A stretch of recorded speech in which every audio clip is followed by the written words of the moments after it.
We would now like to welcome Houratious, our College Council President, to the stage.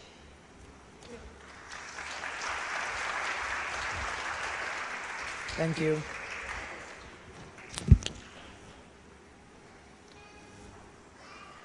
Dear teachers, parents, and students, my name is Houratious, and I volunteer here as a parent member of the school council. I thank you for the opportunity to speak at this beautiful occasion. Dear students, you're completing 7 years of primary schooling this year. Each of you must have had your own joys and struggles through these years. And you have reached here at this very moment. Congratulations to you and to all those who supported you throughout this journey. So what lies ahead for you in secondary school? In primary school, everyone in your year level pretty much studied similar subjects. In secondary, you will slowly start choosing different subjects based on your interests and your personality.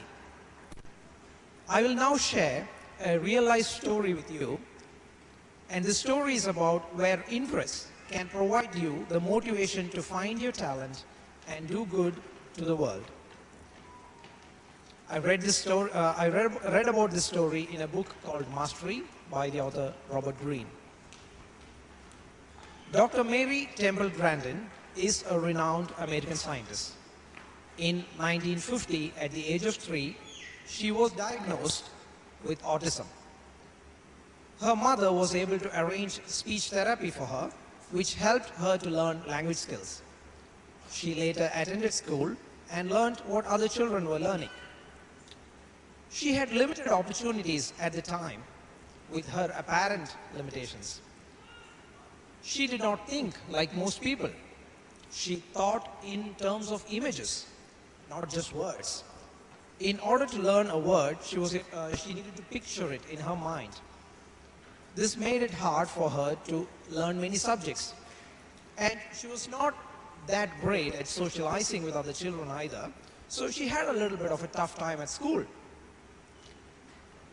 The two areas where she felt really comfortable was when she was interacting with animals and when she was doing activities like woodwork or sewing, where she could visualize a finished product and then make that.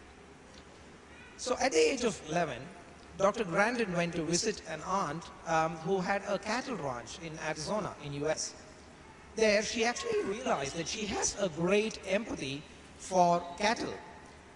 She watched with interest when some of the cattle were placed in a chute to calm them down before vaccination. And she realized that she had a deep passion for animals, and then she started studying about them. Several years later, she pursued a master's degree in animal sciences at the Arizona State University, and then went on to a doctoral degree, hence Dr. Grandin.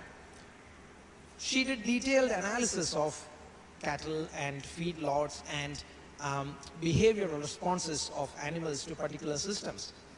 And remember, she was a practical person who visualized things and liked to build things. So she designed new systems that were much more suited to animals and were more efficient. And she offered her services to various ranches around, cattle ranches around that area. And she had a solid career built out of this. She later became a writer. She returned to the university as a professor, and she transformed herself into a gifted lecturer on animals and autism. So your secondary school is where you get to explore what interests you as a person and develop the theoretical knowledge and practical skills in general.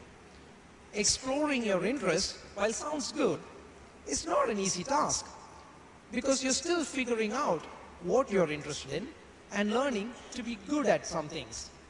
You will take time to find happiness in your results. But remember that this exploration is what is going to help you find your unique contribution, like Dr. Grandin. And this unique contribution would be to your workplace or even the world around you later in life. With that note, I wish you the very best for your upcoming secondary school years and your further success in life. Thank you.